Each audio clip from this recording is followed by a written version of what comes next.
CERs, Claim Evidence Reasoning. I'm going to talk to you in this video about how to use it in the classroom and what it can actually do, like the benefits of claim evidence reasoning in the classroom, because it has a multitude of benefits. If you need to know what claim evidence reasoning is, you got to go back and check out the other video. This video itself is also geared more for teachers, so students, if you're watching this, stop. So let's go ahead and talk about how I use it in my classroom. So how I use it in my classroom is I use it for like a multi-dimensional homework. Now, I know that it seems simple, like I just create, my question, a really solid question that's aligned to my standards, all right? And then they have to give their claim, their evidence, their valid source, and their reasoning. Now, tell them you're only going to give them one of these. Tell them not to write on this until they have really planned out what they're going to do. This is not only going to help them in science, this is going to help them in any type of process that they're going to have to write a paper. You're going to write a paper for almost anything that you're going to go to college for. So make sure that they are using their research and their planning on a different sheet. Now, that being said, that's kind of your first step to this, is they're going to get that question, they're going to dissect that question, and then they're going to research or plan, you can call it whichever you'd like. So they're going to do that on their own paper. After they do that, then they're basically going to gather all of that information and then make the best possible claim, evidence, the evidence source, and their reasoning on this paper. But again, this doesn't happen. This would be like a day 2 part of the homework after the research happens. So they're tying it together. And then after they go ahead and do this, I like to have them take this and explain it to their parent or guardian. So what ends up happening is I give a guardian signature slip. Now, on my guardian signature slip, they have to do check marks on if they feel like the student has explained themselves well, if they feel like the student understands the subject, and, oh, this is so important, and I wish I didn't add this so late, if they feel like the student followed the grading rubric, which I so nicely added. So that way, parents or whoever their guardian is knows how you're grading. They can look at the student's work and give it a second set of eyes before it even makes it to you, which is going to be so important for so many levels.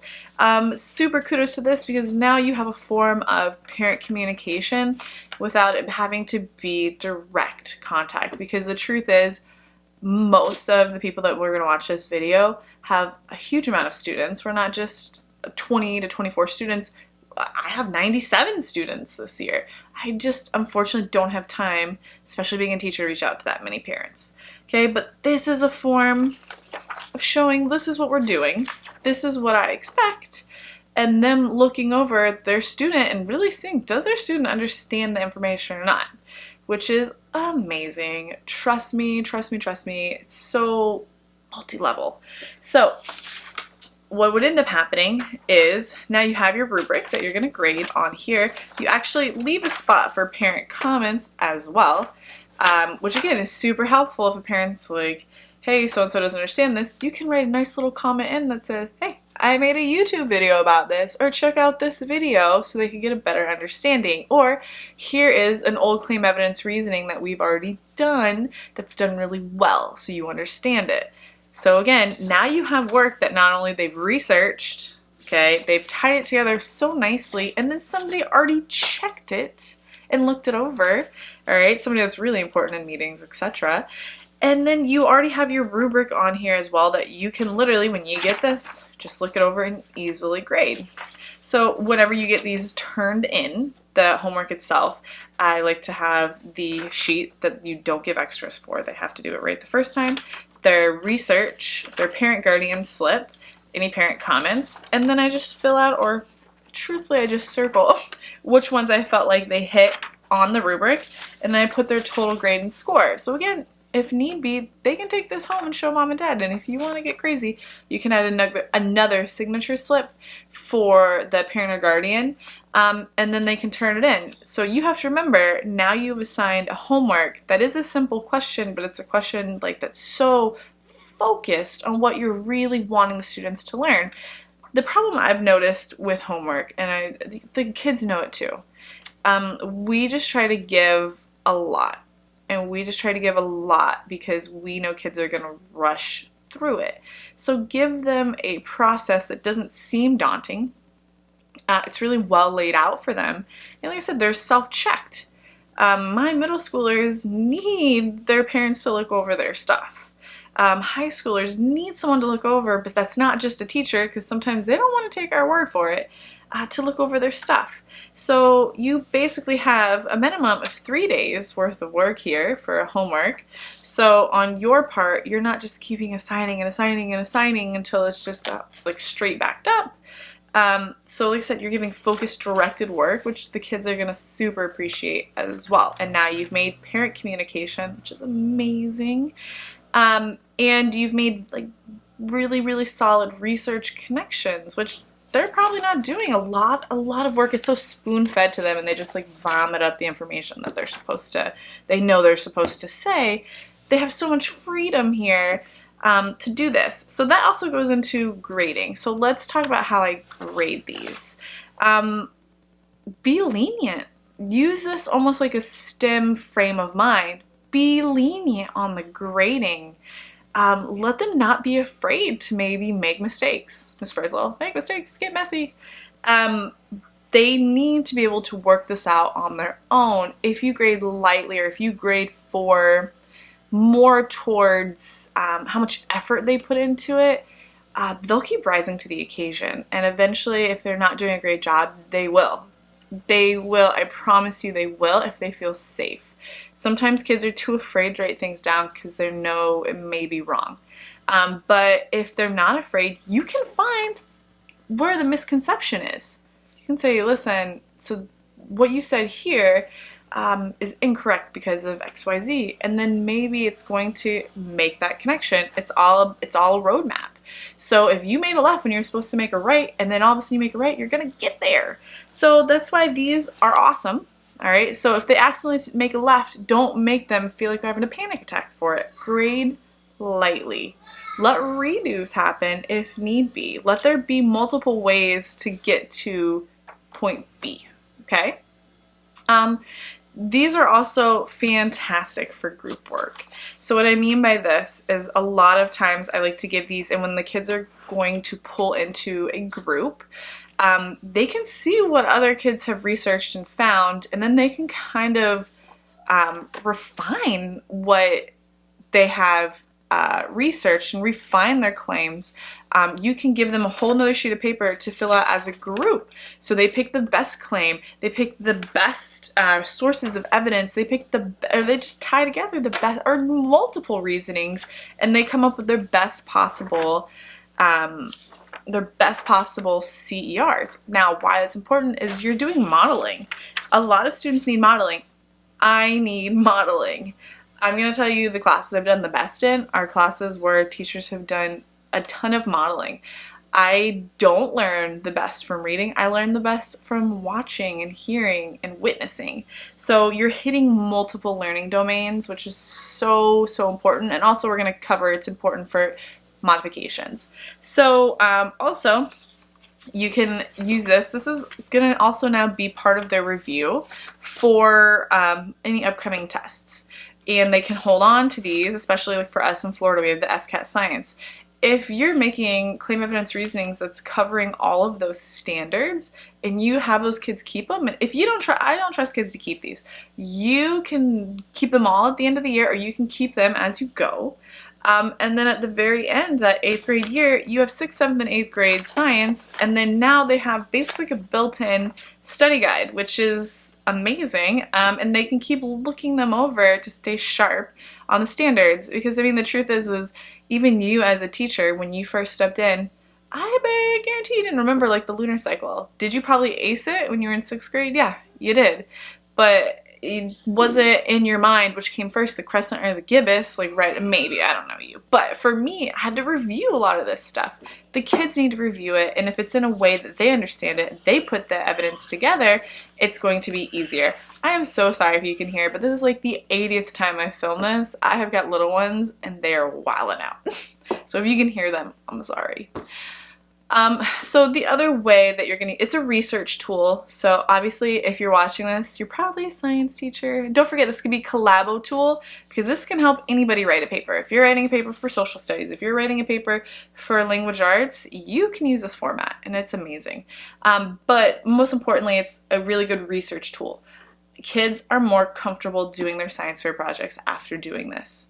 And the science fair projects are a lot better. You don't get to like the conclusion and it's just a vomit up of data that you've already seen. Like they can really hit a good reasoning.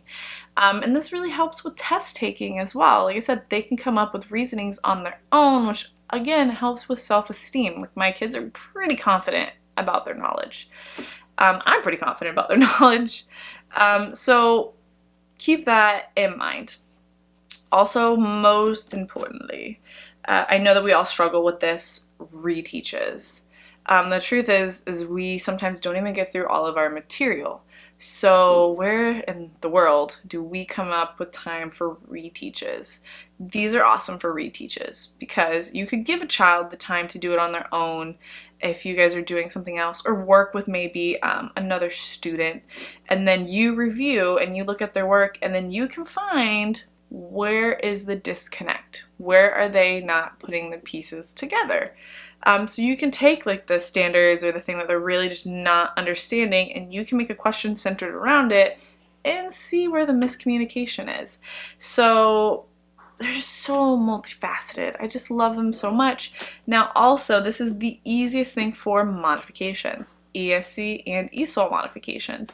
So for ESC, you can kind of change the degree of difficulty for the questions. Obviously, if you need to, lighten the load of the question a little bit. So it's easier, like it's using language, it's easier for everyone to understand.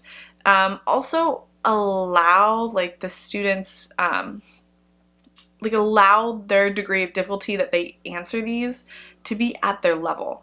You know, if you've got a kid that's in 7th grade and he's reading on a 4th grade level and he's doing math on a 3rd, if he's doing his best, but he's answering the stuff at a 4th grade level, modify your grading, all right? Modify your rubric. Give them a modified rubric.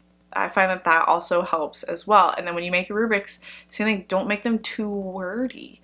A lot of your kids are having that, like that disconnect a lot of times in reading. So make it something easy that they can understand. Also, maybe allow them, and I know that this is tough because you don't want to see cheating, so make it an honest student. Allow them to compare their work with another student or allow a peer review. So this works for ESOL and ESC. So you can let them go with another student, they can kind of see where they're going and be like, well, you know what, on mine, this is where I went with this. For ESOL, if you find somebody that's in their heritage language or that primary language that can help them and do a little bit of translating, that's super helpful. Also, for ESOL, what I found that you can do, let them do their research in their primary language. Let them do the majority of their research in their primary language, and then when they go ahead and fill out this paper for you, they use whatever level they're at of English to rate their answers, or if they're really, really, really emerging, let them put their answers through Google Translate and then print it out and give it to you for a while, and then start having them write out their own things in English. And again, go with the level you know they're at. If they just got out of emerging, don't expect them to write paragraphs. Like, that's not going to happen yet. Not meaning it won't, but it's not going to happen yet. And just other, like my last little note for this, if you want to see this like really flourish in your class, because again, this has been so easy for me once I really plan this out in the summertime and I put it together, and it's going to have, like I said, my homework set for the weeks, and I know that it's focused and I know that it's going to be awesome. Make sure that you're giving your kids the right start. So beginning of the school year, you have to work this in steps. Kids don't critically think anymore. Kids are, I'm so sorry to say this, they are helpless. They act like they have so much at their fingertips, but they act like they can't do anything because so much has been done for them. A lot of them are not, but it's because they're just not confident. All right, so you have to build that confidence. You have to let them know they can do this without you. And just like a little baby, you got to prepare them. So you got to model it. So you need to do some of these claim evidence reasonings while you're doing like nature of science, and you need to do it as a class where you help them and guide them through the first one, and then you do it as a class. You have one of the students kind of come up and help you, and then you pick through the groups. Like, oh, well, what do you think? What do you think? What do you think? Let it be a little more student-centered. And then you have them do it in a group. So they have other people around them. They don't feel like totally like, I don't know what to do. All right, and then you do it in pairs. I know this sounds like a lot, but honestly, these are really easy to do for nature of science. And then you can like add some stuff into it if you want it to be harder, like what's the independent, dependent variable, what's the control, as you go. But this is gonna be perfect for your first like 2 weeks. So you did it with them, but more student-centered. You're gonna do it as a group, and then you're gonna do it with only one partner, and then you're gonna let them do it alone. When you let them do it alone, you still need to be available, like very available for questions. They need to feel like they can ask you anything, and you can kind of nudge them, guide them, but don't give them the answers, because some are going to try. Some will fight for their limitations. Like, no, I can't science today. So don't let them, like, guide them. Be their Obi-Wan Kenobi, but don't do it for them. They need this. This is such an important tool for them to take to high school, to college. It's really, you're doing them a huge favor to use this. So, man, I guess that's it. That was a lot. I'm so sorry. I really planned for that to be shorter. And that's it. That's it. Have a great day.